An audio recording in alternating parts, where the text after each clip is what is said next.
पाकिस्तान 'ਚ पंजाबी कॉम्प्रैसां दे सब तो वड्डे नैटवर्क पंजाबी नैशनलिस्ट फोरम वालों जी आयां नूं। पंजाबियां ते पठान बलोच ते मुहाजर इल्ज़ाम तराशी क्यों करते रहंदे ने?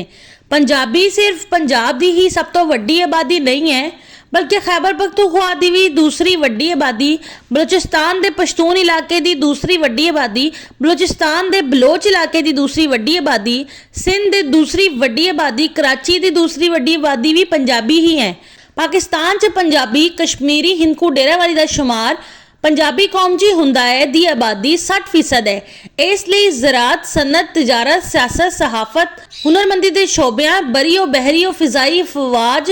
ते सिविल सर्विसिज के महकमे, तालीमी इदारे, जद के वड्डे वड्डे शहरां च स्मार्ट, बरावी, गिलगिती बल्तिस्तानी, कोहिस्तानी, चित्राली, सवाती, गुजराती, राजस्थानी, पठान ते बलोच हिंदुस्तानी मुहाजरां दे मुकाबले च पंजाबी ते छाए हुए ही नज़र आएंगे।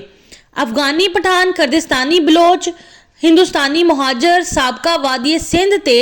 मौजूदा पाकिस्तान की सरजमीन ते कब्जा करके साबका वादी सिंध ते मौजूदा पाकिस्तान की कौमां स्मार्ट कौम ते बरावी कौम, जद के खैबर पख्तूनख्वा हिंदकू पंजाबियां ते अपनी सियासी, समाजी, मुआशी, इंतजामी, इकतसादी बालादस्ती कायम करके स्मार्ट बरावी हिंदकू पंजाबी नूं लुटन च लगे हुए ने,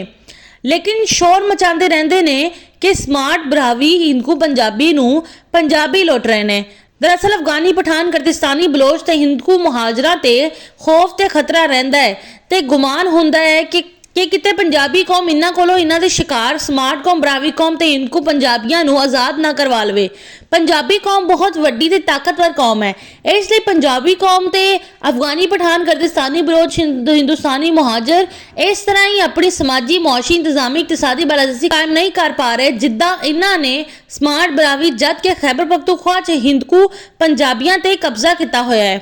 इसलिए साबका वादी सिंध ते मौजूदा पाकिस्तान की कौमां स्मार्ट बरावी ते अपनी समाजी, मुआशी, इंतजामी, इकतसादी बालादस्ती कायम करके स्मार्ट बरावी, जद के खैबर पख्तूनख्वा च हिंदकू पंजाबियां नूं लुटन च लगे रहने वाले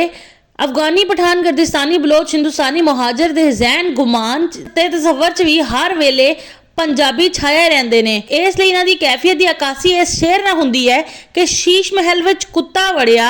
उस नूं कुछ समझ ना आवे, जिहड़े पासे वेखे उस नूं कुत्ता ही नजर आवे।